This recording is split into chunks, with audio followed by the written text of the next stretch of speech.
Praise the lord. ప్రభు అయిన యేసుక్రీస్తు నామమున మీ అందరికీ శుభాశీస్సులు.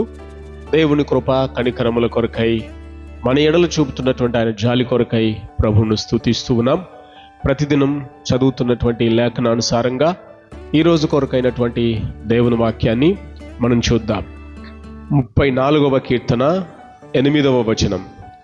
యెహోవా ఉత్తముడని మీరు రుచి చూచి తెలుసుకొనుడి, ఆయనను ఆశ్రయించు నరుడు ధన్యుడు. బైబిల్ గ్రంథంలో ఈరోజు ప్రభు మనతో మాట్లాడుతున్నాడు. యెహోవా ఉత్తముడు. ఉత్తముడు అనగా ఉత్తమమైనటువంటి బుద్ధి గలవాడు, ఉత్తమమైనటువంటి పనులు చేయువాడు, అనేకుల కొరకు ఉత్తమమైనటువంటి వాడిగా కనబడుతున్నటువంటి వాడు. దేవుడు ఉత్తమమైన వాడు అంటే మేలుకరమైన వాడు, ప్రయోజనకరమైన వాడు, ప్రసిద్ధి చెందినటువంటి వాడు. ఇది యెహోవాను గూర్చి వ్రాయబడుతోంది. అయితే అది మనం తెలుసుకోవాల్సిన అవసరం ఉంది. తెలుసుకున్నప్పుడు ఎవరైతే యెహోవా ఉత్తముడు అని గ్రహించగలుగుతారో వారు ధన్యులవుతారు అని వాక్యం చెబుతుంది. ధన్యులవడం అంటే బ్లెస్డ్ పీపుల్ అని రాసి ఉంటుంది అనమాట. అంటే దీవించబడతారు, ఆశీర్వాదకరమైన వారుగా మారతారు. ఎవరైతే యెహోవా ఉత్తముడని గ్రహిస్తారో వారు ఆ యెహోవా యొక్క ఆశీర్వాదాల్ని పొందుకుంటారు. కనుక ప్రియులారా, ఈరోజు నీ జీవితంలో కూడా దేవుడు ఉత్తముడని, అలాగే నీ పట్ల ఉత్తమమైన కార్యాలు జరిగించువాడని నువ్వు గ్రహించగలవా?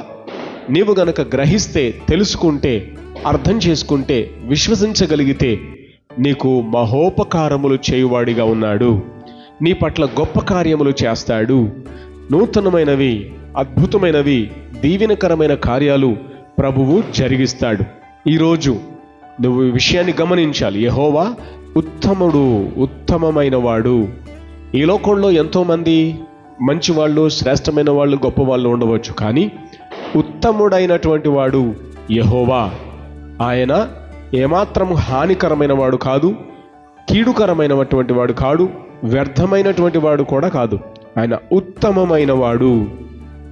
ఆ మాట నీ మనసులో నువ్వు గ్రహించి స్థిరపరచుకొని ఆయనపై నువ్వు ఆధారపడగలిగితే ఈరోజు నీ జీవితంలో కూడా ఒక శ్రేష్టమైన, ఉత్తమమైన కార్యాల్ని జరిగించబోతున్నాడు.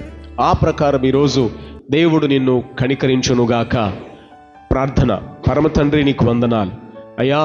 నీవు ఉత్తమమైన వాడు, మా జీవితాలను కూడా ఉత్తమమైనవిగా మార్చగలవాడు. ఉత్తమమైన మేలులు, శ్రేష్టమైనటువంటి దీవెనలు అనుగ్రహించే దేవుడు. కనుక ఈ దినం నీ బిడ్డల జీవితాల్లో శ్రేష్టమైన కార్యములను జరిగించండి అయ్యా.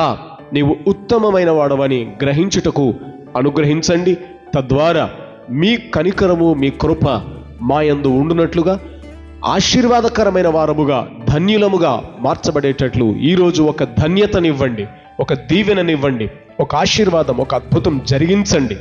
మీ కృపతో నింపి బలపరచమని యేసు నామమున ప్రార్థిస్తున్నాను తండ్రి. ఆమెన్.